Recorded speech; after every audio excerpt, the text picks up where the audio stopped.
అందరికీ నమస్కారం అండి.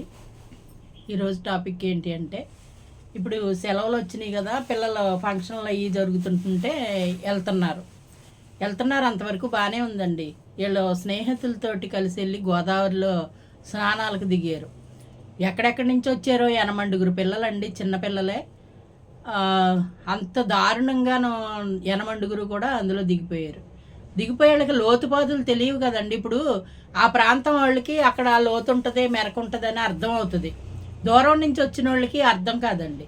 ఈ గోదావరి జిల్లాల్లోనూ కొన్ని పాయల్లో కొన్ని లోతులు మెరకలు అలా ఉంటాయండి. ఇసుక మేటేసిన చోట ఒకలా ఉంటుంది, మెరక మామూలుగా ఉన్న చోట ఒకలా ఉంటుంది. అటువంటి చోట దిక్కకూడదు కదా. వీళ్ళు ఒకళ్ళని మించి ఒకళ్ళు దిగిపోయి అందులోనూ దారుణంగా చనిపోయారు. ఎంత రోదన కింద ఉన్నారంటే ఆ తల్లిదండ్రులకి ఎంత బాధ అండి. చదువుల నిమిత్తం ఎక్కడికో వెళ్ళవలసిన వాళ్ళు కొంతమంది, ఇంకా చదువుకి పెట్టుకోవాల్సిన వాళ్ళు కొంతమంది. ఇది వీళ్ళు చేసే పనులు ఏంటంటే అండి, ఆగతాయితనంగాను ఒకరికొకళ్ళు ఎకచకాల కింద ఉన్నట్టుగా ఉంటుంది. వీళ్ళతో పోతుందండి. ఎంతమంది ఏడవాలండి. 80 కుటుంబాల్లో విషాదం నింపారు కదా. అందులో ఒకళ్ళిద్దరు అంటున్నారు, కానీ 80 విషయంలో మట్టుకు చాలా దారుణమే జరిగింది. ఎక్కడో ఫంక్షన్ అని వెళ్ళారు, ఫ్రెండ్ ఇంటికి వెళ్ళారో మరి చుట్టాల ఇంటికి వెళ్ళారో, 80 కూడా ఒకేసారి గల్లంతైపోయారు. అవన్నీ గాలింపులు అయ్యి జరుగుతున్నాయి. ఇది లోతుపాతులు తెలియకుండానండి అలా ఈతలు కొట్టటాలో, దిగిపోవటాలో, ఎక్కడ పడితే అక్కడ నదుల్లోనూ వాటిల్లో దిగిపోతాలో అవి కూడా చాలా దారుణం అండి.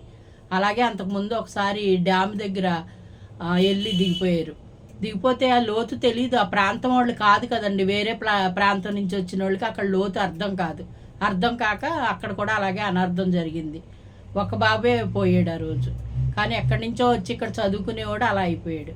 ఇక్కడ చూడండి, ఎక్కడెక్కడి నుంచో ఫ్రెండ్స్ అందరూ కలిసి వెళ్ళి ఒక ఫ్రెండ్ ఇంట్లో ఫంక్షన్ అయ్యి ఉంటుంది, వీళ్ళందరూ ఒకరికొకరు చెప్పుకుని 80 కలిసి వెళ్ళారు.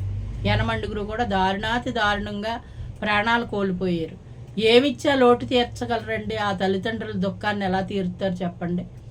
ఎంతో భవిష్యత్తు ఉన్నవాళ్ళు ఆలోచన లేని పనులు, ఆవేశంతో ఎగతాళిగాను ఏళాకోళంగాను చేసే పనులు ఒక్కొక్కసారి ప్రాణం మీదకు తెస్తుంది. ఒకరితో పోయేది కాదు, అది 10 మందికి అంటుకుంటుందండి. ఎంత బాధపడుతున్నారోనండి పాపం. చాలా బాధలో ఉన్నారు. అందరూ కూడా కోలుకోవాలంటే చాలా కష్టం. కొంచెం ఆలోచించుంటే పిల్లలు పోనీ వచ్చారు, ఫంక్షన్కి వెళ్ళారు, ఆ ఫంక్షన్ దగ్గరే ఎంజాయ్ చేసి చక్కగా అటు ఇటు తిరిగి ఆ గోదావరమ్మని చూడాలంటే గట్టు మీద ఉండి చూసి ఆ రేవులో దిగి గాలి కడుక్కున్నా పర్వాలేదు. ఈత కొట్టడం అంటే మాటలు కాదండి. సుడిగుండాలు ఉంటాయి, రకరకాలు ఉంటాయి. అలాంటి ఒక లోతుకి వెళ్ళేటప్పటికి ఇంకా వాళ్ళకి అందదు. వీళ్ళకి ఈత రాని వాళ్ళు కొంతమంది ఉంటారు. ఒకళ్ళు లాగుతా వెళ్తే ఇంకొకళ్ళు లాక్కెళ్ళిపోయే రోజులు కూడా ఉన్నాయండి చాలా చోట్ల. అది చాలా ప్రమాదకరం కదండి. ఇప్పుడు ఈ సెలవులు అయ్యే వరకు కూడా పిల్లలందరూ కూడా చాలా జాగ్రత్తగా ఉండాలి. ఎందుకంటే తల్లిదండ్రులకి బాధ మిగులుతున్నారు కదండి.